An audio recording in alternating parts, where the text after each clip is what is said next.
하나님의 말씀을 함께 보시겠습니다. 오늘 우리에게 주신 하나님의 말씀 여호수아 8장 3절에서 9절까지 말씀 우리가 함께 보시겠습니다. 제가 봉독하겠습니다.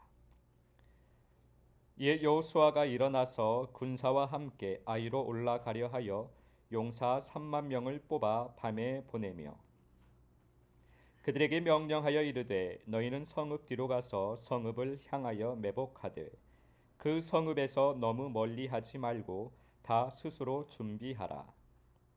나와 나를 따르는 모든 백성은 다 성읍으로 가까이 가리니 그들이 처음과 같이 우리에게로 쳐 올라올 것이라. 그리할 때에 우리가 그들 앞에서 도망하면 그들이 나와서 우리를 추격하며 이르기를 그들이 처음과 같이 우리 앞에서 도망한다 하고 우리의 유인을 받아 그 성읍에서 멀리 떠날 것이라. 우리가 그들 앞에서 도망하거든 너희는 매복한 곳에서 일어나 그 성읍을 점령하라. 너희 하나님 여호와께서 그 성읍을 너희 손에 주시리라. 너희가 그 성읍을 취하거든 그것을 불살라 여호와의 말씀대로 행하라. 보라, 내가 너희에게 명령하였음이라 하고 그들을 보내매 그들이 매복할 곳으로 가서 아이 서쪽 베델과 아이 사이에 매복하였고 여호수아는 그 밤에 백성 가운데에서 잤더라. 아멘.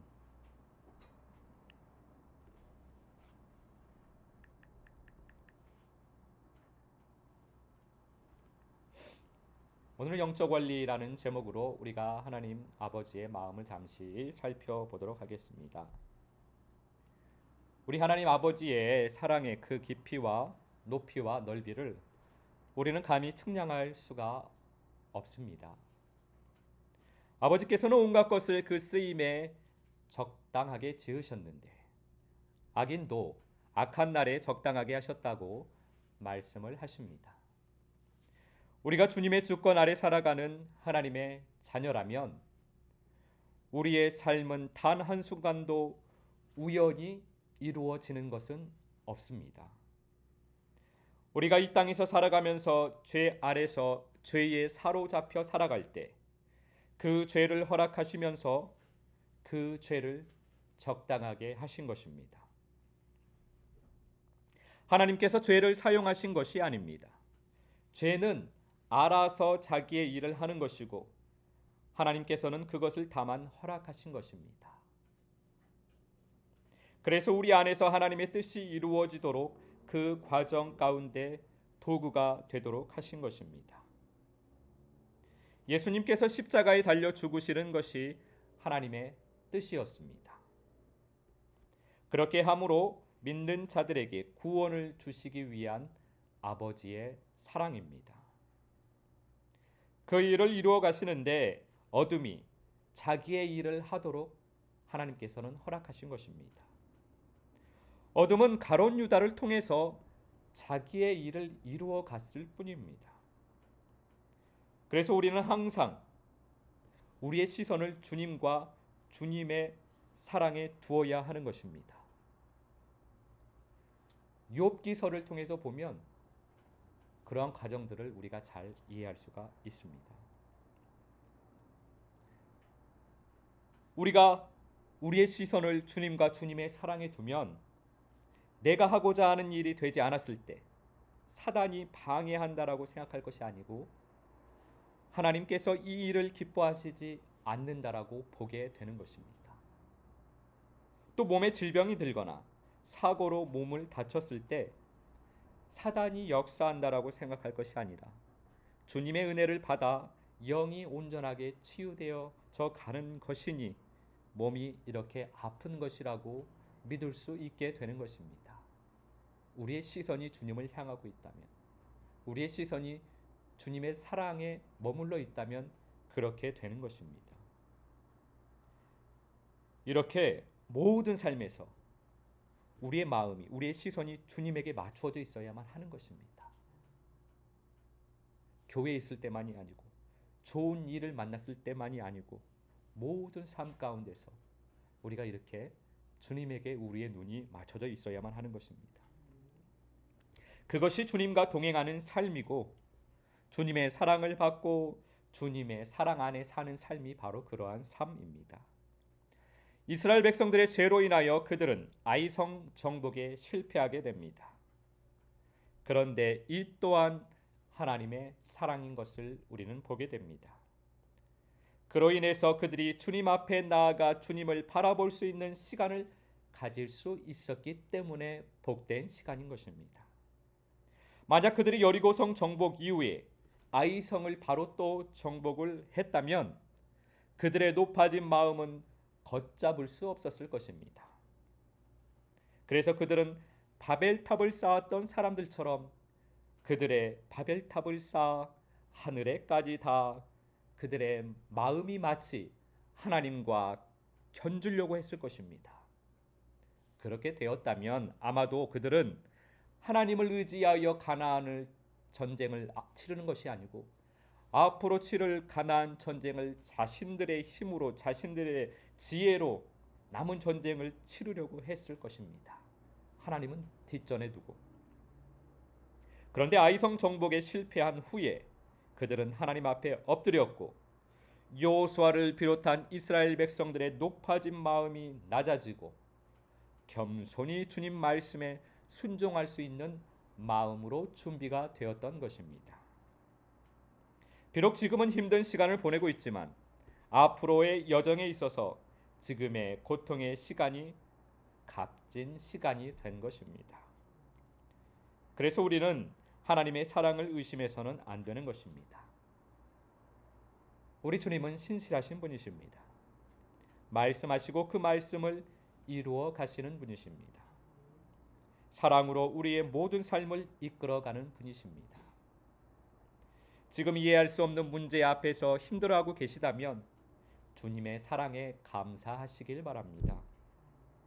주님의 사랑을 받고 있으니 그 문제가 감사가 되는 것입니다.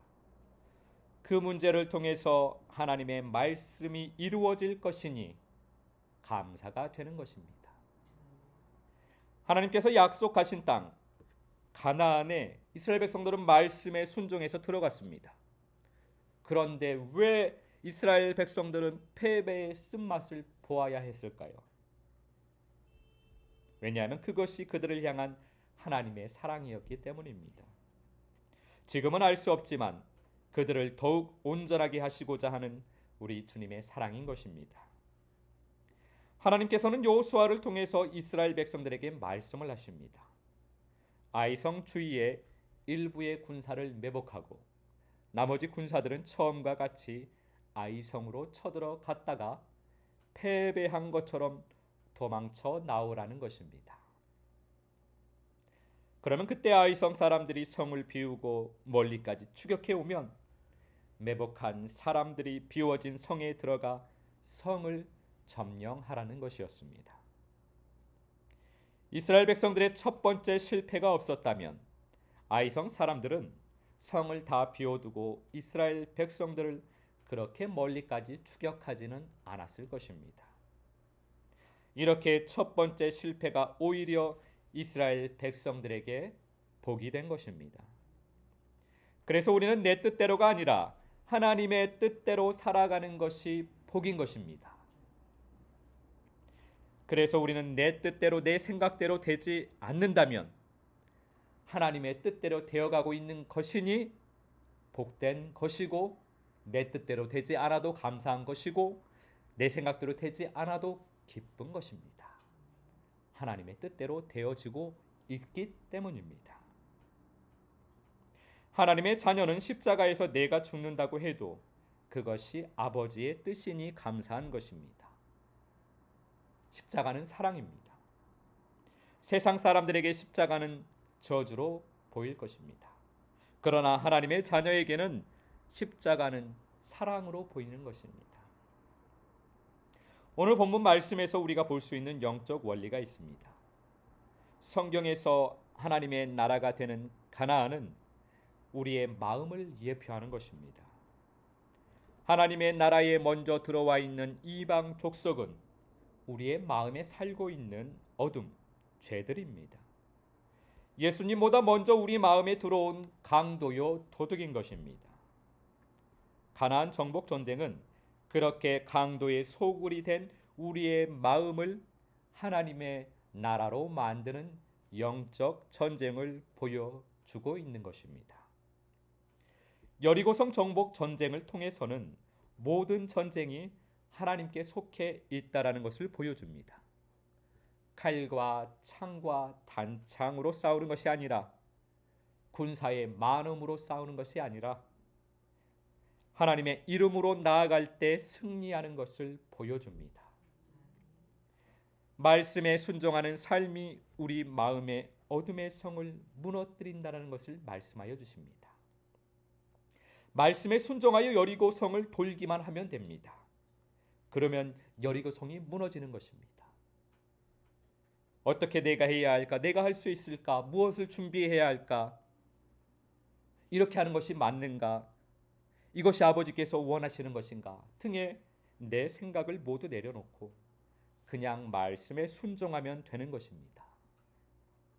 진리는 단순합니다. 진리는 모두에게 열려져 있습니다. 그런데 진리가 우리에게 어려운 이유는 우리에게 믿음이 없기 때문입니다. 그 믿음은 주님께서 주시는 것입니다. 그러한 믿음을 여러분들에게 충만하게 부어주시기를 우리 주 예수 그리스도 이름으로 축복합니다. 믿음이 있으면 진리로 우리가 자유하게 될 것입니다. 믿음이 없는 자유는 방종이요 죄입니다. 선악을 알게 하는 나무의 열매를 먹어야 할까요? 먹지 말아야 할까요? 당연히 하나님께서 먹지 말라고 말씀을 하셨으니 먹으면 안 됩니다. 그런데 하나님께서 때가 되어서 먹으라고 말씀을 하시면 그것을 먹어도 되는 것입니다. 선악을 알게 하는 나무의 열매를 먹은 것이 죄가 아니라 하나님의 말씀에 불순종한 것이 죄라는 말씀입니다. 선악을 알게 하는 나무 열매 자체가 나쁜 것은 아닙니다. 그것은 단지 때가 아니기 때문에 하나님께서 먹지 말라라고 말씀을 하신 것입니다.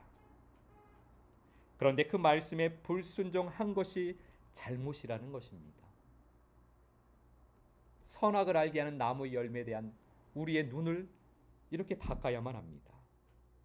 우상의 제물을 먹는 문제에 대해서 사도 바울은 모든 것이 하나님께서 거룩하게 하셨다라는 믿음이 있으니 사도 바울 그는 자신은 그것을 먹어도 아무 상관이 없었습니다.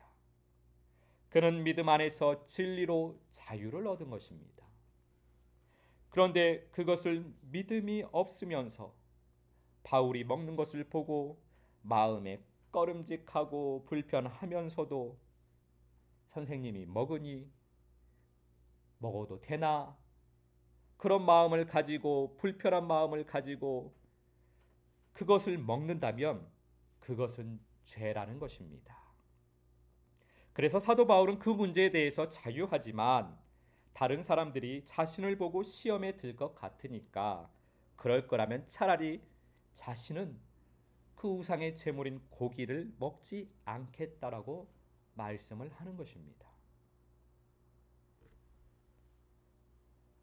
또 우리가 아이성 정복 전쟁을 통해서 볼 수 있는 영적 원리는 어둠의 성이 무너지려면 그 성에 살고 있는 죄들이 다 밖으로 드러 나와야 한다라는 것입니다.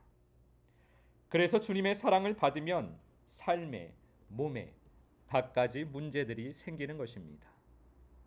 어둠의 성이 무너지고 하나님의 성이 되려면 우리 마음에 있는 어둠의 성들이 다 무너지고 우리의 마음에 하나님의 나라가, 하나님의 성이 세워지려면 숨겨져 있던 어둠들, 우리 안에 숨겨져 있던, 우리 마음에 숨겨져 있던 어둠들이, 우리 마음에 있던 죄들이 밖으로 다 드러 나와야 합니다.